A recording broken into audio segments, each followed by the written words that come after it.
अस्सलाम वालेकुम। तो हम आप पहुँचे हैं क्लास 10 के टर्म 2 की तैयारी में। इसमें हम दूसरे टर्म का उर्दू सिलेबस समझेंगे, उर्दू बी का सिलेबस समझेंगे जिसको उर्दू कोर बी भी कहते हैं और जिसका कोड है 303। ये इस कोर्स का कोड है। इतना तो आपको पता ही चल चुका होगा, पेपर दे चुके हैं हम फर्स्ट टर्म का और बहुत जानकर खुशी हुई कि आप सबका पेपर अच्छा गया है। तो चलिए अब हम इस टर्म 2 के सिलेबस को समझें। तो ये जो है पेपर आपका 2 पार्ट में आएगा, जैसा कि CBSE ने इशू किया है सिलेबस, उसके हिसाब से ये 2 पार्ट में आएगा। और तो पहला पार्ट होगा 20 नंबर का और दूसरा पार्ट बी होगा, वो भी 20 नंबर का, यानी टोटल आपके 40 नंबर का ये पेपर होगा दूसरे टर्म का। ठीक है, तो टोटल ये है पूरे 40 नंबर का। तो पहले पार्ट में आपको करना होगा, जैसे एज यूजुअल आपको दिया जाता है अनसीन पैसेज। 2 अनसीन पैसेज दिए होंगे, एक प्रोज में से और एक पोइट्री में से, जिसमें से आपको एक करना होगा। ठीक है, और ये होगा अनसीन पैसेज, यानी किसी और किताब से होगा। इसके अलावा 2 और आपको पैसेज मिलेंगे, ये होगा आपकी किताब में से, एक होगा प्रोज में से और दूसरा होगा पोइट्री में से। क्लियर हो गया? तो दोनों होंगे आपके, 2 आपको पैराग्राफ करना होगा। नंबर हमें नहीं इसमें क्लियर किया है CBSE ने कि कौन सा सवाल कितने नंबर का होगा, लेकिन अंदाज़न मैं बता सकती हूँ कि ये 5 नंबर का होगा और ये 5 नंबर का होगा। ठीक है, तो 10 नंबर होंगे आपके पैसेज के। इसके बाद आता है ग्रामर का नंबर। पार्ट ए में ग्रामर भी है आपके, जो है वाहिद जमा, साबका लाहिका। वाहिद जमा पता है सबको, एक वचन बहुवचन। दूसरा है साबका लाहिका, सफिक्स और प्रीफिक्स। इस पे सभी पे वीडियो बनाया हुआ है, ऑलरेडी चैनल पर है। मैं इसमें आपको लिंक दे दूँगी, आप देख लीजिएगा। उसके अलावा भी मैं अलग से भी डीपली आपको ये समझाऊंगी, प्रैक्टिस करवाऊंगी इन सभी की। ठीक है, तो वाहिद जमा, साबका लाहिका, मुज़क्कर मुअन्नस बहुत आसान है, तीनों बहुत आसान है। और एक और है जो मुझसे छूट गया था, वो लास्ट में मैंने लिख दिया, मुहावरे और कहावतों का जुमलों में इस्तेमाल।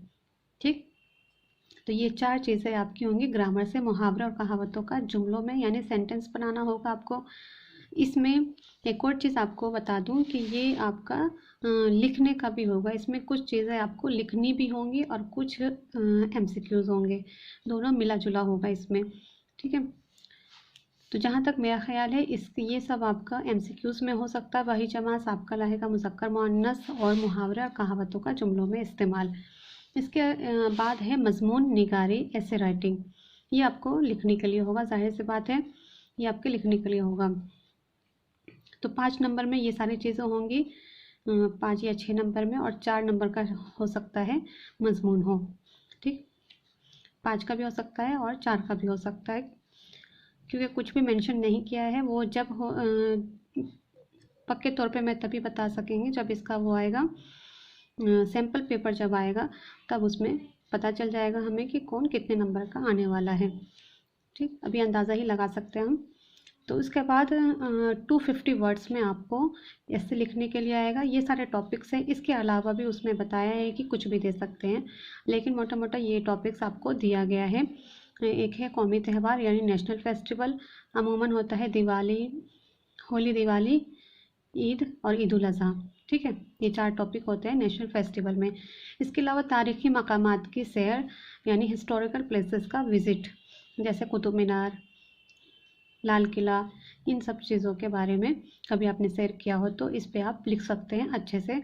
इसके लिए मजमून निगारी के लिए सबसे अहम बात है कि आपको उर्दू आनी चाहिए, लिखनी आनी चाहिए आपको, तभी आप ये मजमून लिख सकेंगे।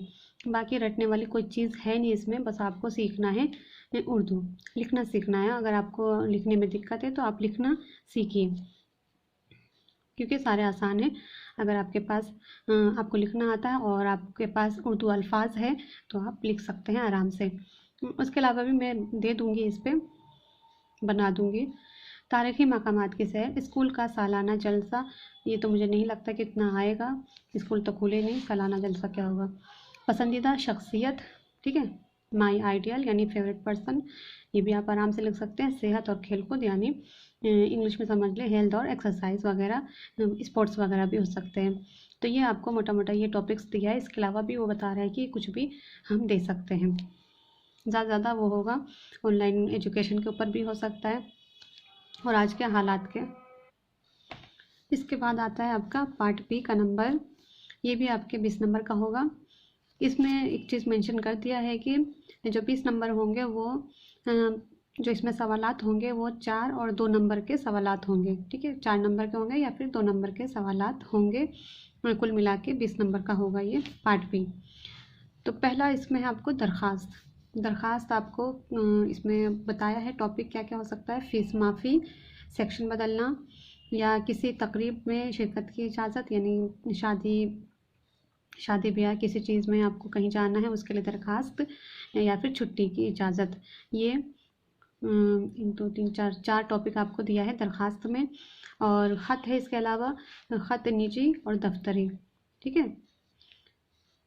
निजी यानी जो हम अपने रिश्तेदारों घर वालों को लिखते हैं, वालिद वालिदा, भाई बहन या दोस्तों के नाम।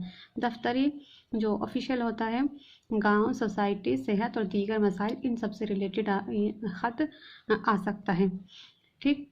तो ये दोनों ही आसान है, लेकिन सबसे ज़्यादा मुझे जो इजी लगता है आपके लिए वो दरख्वास्त है। अगर आप इस पर तैयारी कर लें, क्योंकि दोनों में तो ऑप्शन होगा ही, चॉइस करने का होगा, एक इसमें से होगा एक इसमें से होगा, चॉइस करने के लिए होगा, तो आप दरख्वास्त की तैयारी आप कर लीजिए, क्योंकि ये आप बच्चों के लिए ज़्यादा आसान है, ठीक। इसके अलावा सबक का खुलासा, मरकज़ी ख़याल, मुसन्निफ़ीन के हालात ज़िंदगी, यानी जिन भी मुसन्निफ़ के सबक शामिल हैं उन सब के डेट ऑफ बर्थ, कहाँ पैदा हुए, कौन सी किताबें लिखी, ये सारी चीज़ें, और वो किस तरीके के उनके टॉपिक्स होते थे, किस चीज़ पे वो ज़्यादा लिखते थे, उन सब पे आप पर एक 100 अल्फाज में एक नोट लिखवाया जाएगा। आमतौर पर खुलासा हो सकता है, मरकज़ी ख़याल हो सकता है, और इनके बारे में भी हो सकता है। इसी तरह ये सबक का था, और ये शेरी असबाक का, यानी जो नज़्म वगैरह है आपके में, नज़्म और गज़ल या रुबाई जो भी हो, तो उसका मरकज़ी ख़याल और खुलासा, मरकज़ी ख़याल और शोरा के हालात ज़िंदगी पे भी 100 अल्फाज पर नोट। इसके अलावा 3 सवाल आपको, 3 सवाल शेरी उस अस्बाक में से आएगा और 3 सवाल आपके नसरी अस्बाक में से आएगा। दोनों में 3 सवाल आएंगे, जिसमें से आपको दोनों में से, जैसे शेरी अस्बाक में से आपको 2 करने होंगे और नसरी अस्बाक में से आपको 2 करने होंगे, और दोनों के जो जवाब है वो 3 सेंटेंस में आपको देना होगा। तो ये समझ लीजिए ये 2 नंबर का होगा, यानी कुल मिला के ये 8 नंबर का होगा ये, ठीक है। 8 नंबर का ये हो सकता है मेरे ख्याल से, क्योंकि 3 जुमला दे रखा है, तो 8 नंबर का हो सकता है ये। देखते हैं किस तरीके से वो डिस्ट्रीब्यूट करते हैं मार्क्स को। और इसके अलावा अब आती है मेन बात कि आपको तैयारी किस सबक में से करनी है। तो जान पहचान आपके किताब का नाम है। सबक मिला है आपको 12 से 22 तक, 12 से 22 तक आपको तैयारी कर लेनी है, ठीक है, 12 से 22 तक। उसके अलावा ग्रामर।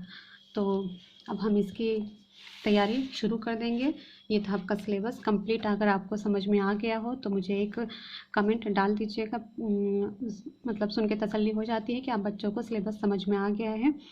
और जिन बच्चों ने अभी इस चैनल को सब्सक्राइब नहीं किया है तो कर लीजिए। तो मिलते हैं अब नेक्स्ट आपकी टर्म 2 की तैयारी में। इसके अलावा मैं अब दूसरा जो है वो क्लास 10 उर्दू ए के बच्चों का सिलेबस में लेकर आऊँगी, क्योंकि दोनों को ही साथ में लेकर चलना है। तो फिर अल्लाह हाफिज़, जुड़े रहिए इस चैनल के साथ और अपना प्यार दीजिए।